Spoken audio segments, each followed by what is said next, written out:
అందరికీ నమస్తే. Welcome to our channel. గత ప్రభుత్వ హయాంలో పరిశ్రమలు సరిగ్గా లేక, లేదంటే పెట్టుబడిదారులు సరిగ్గా వచ్చినా సరే, వాళ్ళకి సరైన అవకాశం కల్పించకపోవడం వల్ల ఉన్న పెట్టుబడిదారులే మరి వేరే రాష్ట్రానికి వెళ్ళిపోయిన పరిస్థితులైతే మనం చాలా చూస్తాం. అయితే యువత కూడా చాలా ఇబ్బంది పడింది. సో, ఈ పరిస్థితులన్నీ కూడా మెరుగుపరచడానికి కూటమి ప్రభుత్వం చేస్తున్న కృషి చూస్తే ఎవరైనా సరే సలాం అనాల్సిందే. సో, ఈ అంశం పైన మనతో పాటు చర్చించడానికి ఉన్నారు పొలిటికల్ అనలిస్ట్ లీలా గారు. మేడం నమస్తే అండి. నమస్తే అమ్మా. మేడం, రీసెంట్‌గానే ఒక అప్డేట్ వచ్చింది. మరి అనకాపల్లి జిల్లాలో ఉన్నటువంటి నక్కపల్లి మండలంలో స్టీల్ ప్లాంట్ కూడా మరి వచ్చే ఈ నెల 23 తారీఖున శంకుస్థాపన పనులైతే జరగబోతుందని ఒక అప్డేట్ వచ్చింది. దాని గురించి మీరేమంటారు? ఖచ్చితంగా వై నాట్ వైజాగ్ అన్న లోకేష్ మాటలు నిజం కాబోతున్నాయా? ఉత్తరాంధ్రని తీర్చిదిద్దబోతున్నారా? ఈ రోజు కొత్తగా మనం చెప్పుకోవటం కాదు. ఆ రోజున హుదూద్ తుఫాను ఇవన్నీ వచ్చినప్పుడు ఏం జరిగింది? ఉత్తరాంధ్ర అంతా చిగురుటాకుల వైజాగ్ వణిగిపోయింది. మరి ఆ రోజున నారా చంద్రబాబు నాయుడు గారు బస్సులో పడుకొని అక్కడ కార్యక్రమాలన్నీ కూడా అక్కడే ఉండి మరి మళ్ళీ ఇట్లా ఇంత పెద్ద విపత్తు ఇక్కడ సంభవించిందా అని ఆశ్చర్యపడే విధంగా ఆ ఫోటో ఈ ఫోటో పక్క పక్కన పెడితే అసలు ఎవ్వరం కూడా అసలు నిజంగా ఇది సృష్టికి ప్రతి సృష్టి అన్నట్లు ఆయన నిర్మించారు. అంత గొప్ప చరిత్ర సృష్టించిన నారా చంద్రబాబు నాయుడు గారు ఈ రోజున ఇట్లాంటి స్టీల్ ప్లాంట్ అనకాపల్లి ఏదైతే నక్కపల్లి దగ్గర వస్తుందో నిజంగా చాలా సంతోషకరమైన విషయం. దాదాపుగా 60,000 కోట్ల రూపాయలతో దీన్ని నిర్మించబోతున్నారు. 20,000కు పైగానే ఉద్యోగాలు వచ్చే అవకాశం. మరి ఇది కదా కావాలి చరిత్ర అంటే, ఇది కదా ఉపాధి అంటే, ఇది కదా ఈ రోజున ఎవరికైనా సరే నీకు ఫ్రీగా ఉచితాలు ఇస్తానంటే కాదు, వాడు హ్యాపీగా ఎలా బ్రతుకుతాడనేది నువ్వు ఇచ్చినప్పుడే దానికి ఉపయోగం ఉంటుంది. తను కష్టపడాలి, ఆ రూపాయి విలువ తెలియాలి. ఈ రోజున కష్టపడిన దానికి తెలుసు ఎవరైనా సరే, ప్రతి ఒక్కరిలో ఉండిద్ది అది. దాన్ని పోగొట్టాలంటే ఏం చేయాలి? వాళ్ళ కష్టపడే తత్వాన్ని పెంచి ఆ రూపాయి విలువ తెలియజేయాలి. అప్పుడు వాళ్ళ పిల్లలు బాగుంటారు, భవిష్యత్తు బాగుంటుంది, రాష్ట్రం బాగుంటుంది, దేశం బాగుంటుంది. కాబట్టి అలాంటి ఆలోచన చేసే నాయకుడు ఈ రోజున మనకు దొరికాడు. అది మన పిల్లల అదృష్టం, మన అదృష్టం. మరి అదే విధంగా చూస్తే ఉత్తరాంధ్రని మరి ఎంతో గొప్పగా తీర్చిదిద్దుతాను అని ఈ రోజు నారా చంద్రబాబు నాయుడు గారు చెప్తుంటే, మరి జగన్మోహన్ రెడ్డి గారు ఏం చేశారు?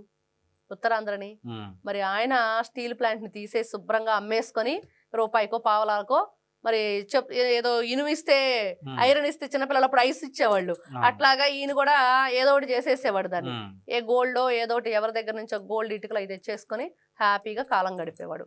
మరి జగన్మోహన్ రెడ్డి గారికి జైలు మేట్ ఉన్నాడు. ఎవరు? విజయసాయి రెడ్డి. మరి ఆ జైలు మేట్ తో షాడో సీఎం గా అక్కడ మరి పరిపాలించి ఉత్తరాంధ్రని దోచేశారు.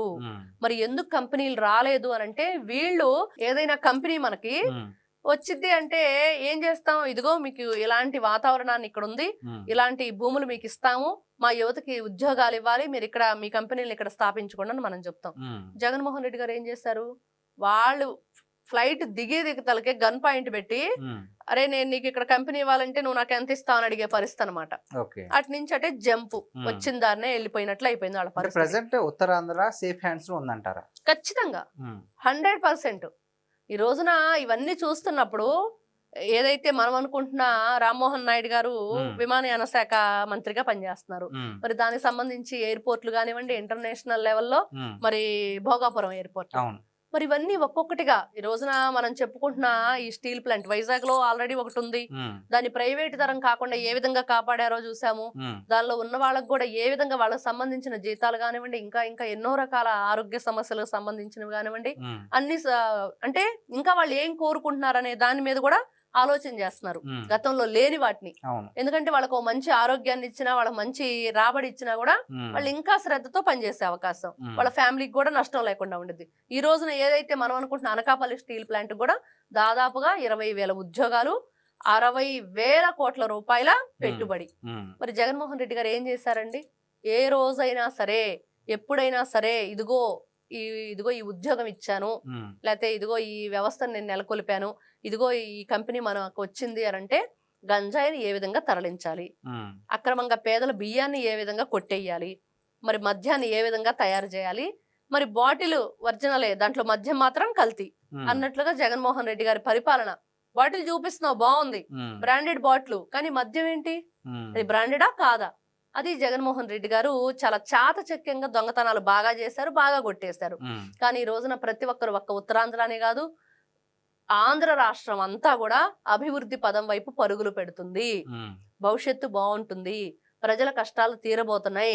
ఎవ్వరూ కూడా ఈ రోజున నువ్వు రాబాబు జగన్మోహన్ రెడ్డి అని ఎవరు అనుకోవట్లా. నిన్నేదో పాపం తగ ఊక దంపుడు దంపారు, మామూలుగా కాదు, ఒక రేంజ్ లో ఎవరు రాశారో స్క్రిప్ట్ తెలియదు. కానీ రేపు పొద్దున నా పార్టీ ఆవిర్భావ దినోత్సవం అని చెప్పేసి ముందుగానే 11వ తారీఖున ఏరి కోరి పెట్టుకున్నాడు 11వ ముఖ్యమంత్రి, సారీ 11వ ఎమ్మెల్యే జగన్మోహన్ రెడ్డి గారు. మరి ఏం చెప్పాలి ఆయన గురించి? ఏమి అభివృద్ధి చేశాడని నువ్వు కావాలని కోరుకుంటారు ప్రజలు? నన్నే కోరుకుంటున్నారు, నేనే వస్తాను మళ్ళీ అని చెప్పి ప్రజలు కావాలని చెప్పి కోరుకుంటున్నారు అంటున్నారు. ఎవ్వరు కోరుకోవట్లా. మీరు జైలుకి ఎప్పుడు వెళ్తారని ఎదురు చూస్తున్నారు. అందరు మర్చిపోయినట్లున్నాడు ఆయన. ఏంటి కూటమి ప్రభుత్వం? ఈ రోజున కూటమి ప్రభుత్వం ఎందుకు అరెస్ట్ చేయట్లేదు? ఎందుకు వీళ్ళని జైలుకి పంపించట్లేదు? వీళ్ళెన్ని అరాచకాలు చేశారు, ఎంత అడ్డగోలుగా ప్రవర్తించారు, ఎంత అడ్డగోలుగా దోచుకున్నారు అనేది ఈ రోజున ప్రతి ఒక్కరిలో కూడా ఉంది. పదే పదే జగన్మోహన్ రెడ్డి గారు ఏదో నేను ప్రెస్ మీట్ పెట్టేసి చెప్పేస్తే ప్రజలు నమ్మేస్తారని చెప్పి అనుకుంటున్నారేమో. ఆయన చెప్పిన ప్రతి మాటని వాళ్ళు 100 రకాలుగా సెట్ చేస్తున్నారు.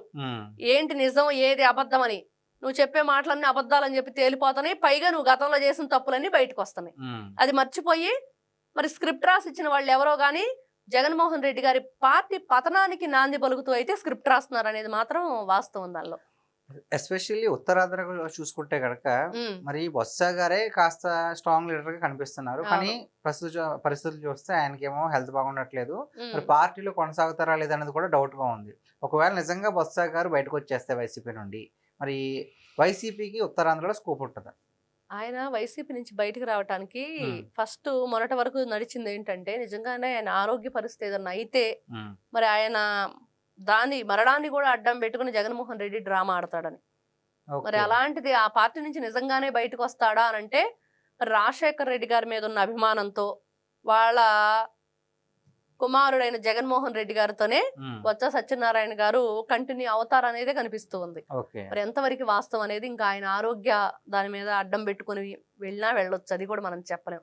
ఎందుకంటే ఇప్పుడు చూస్తున్నాం కొడాలి నానిని వీళ్ళందరినీ ఎందుకు దూరంగా ఉన్నారంటే మా ఆరోగ్యం బాగాలేదని ఒక సాకు. కానీ అసలు ఏంటి, వాళ్ళు గతంలో చేసిన భయంకరమైన దోపిడీ, బూతులు, అంతకంటే నీచమైన వాళ్ళ భాష. మరి ఇన్ని రకాల కారణాలు అవన్నీ చెప్పుకోలేరు. నేను బూతులు తిట్టాను గతంలో, ఈ రోజు నాకు భయం వేస్తుందని చెప్పేసి. కాబట్టి ఇలాగా కొన్ని ఇప్పుడు ఈ రోజున బొత్స సత్యనారాయణ గారు లేకపోతే అక్కడ పరిస్థితి ఏంటంటే, ఎవరు బాగా బూతులు తిడితే వాళ్ళకి ఇచ్చేస్తారు, ఎవరు బాగా రపరప అంటే వాళ్ళకి ఇచ్చేస్తాడు ఆ పదవులు.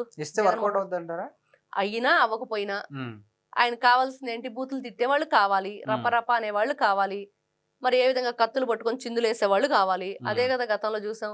బాగా ఎవరు గంజాయి సాగు చేస్తారో వాళ్ళు కావాలి, ఎవరికి తెలియకుండా డ్రగ్స్ ఏ విధంగా మాఫియా నడిపిస్తారో వాళ్ళు కావాలి. తల్లిని చెల్లిని వీళ్ళందరినీ బూతులు తిట్టేవాళ్ళు అంటే జగన్మోహన్ రెడ్డి గారికి ఇష్టం అనేది మాత్రం వాస్తవం. కాబట్టి ఈ రోజున ఉత్తరాంధ్ర ఏదైతే మనం ఫస్ట్ టాపిక్ ఉందో, ఉత్తరాంధ్ర ఒక వెలుగు వెలిగిపోతుంది అనటానికి ఈ రోజున నాంది. రేపు 23వ తారీఖున ఏదైతే అనకాపల్లిలో స్టీల్ ప్లాంట్ శంకుస్థాపనే దానికి పునాది, దానికి పునాదే ఈ రోజున అభివృద్ధికి కూడా పునాది అని చెప్పుకోవచ్చు మనం. థ్యాంక్ యూ అండి. నమస్తే.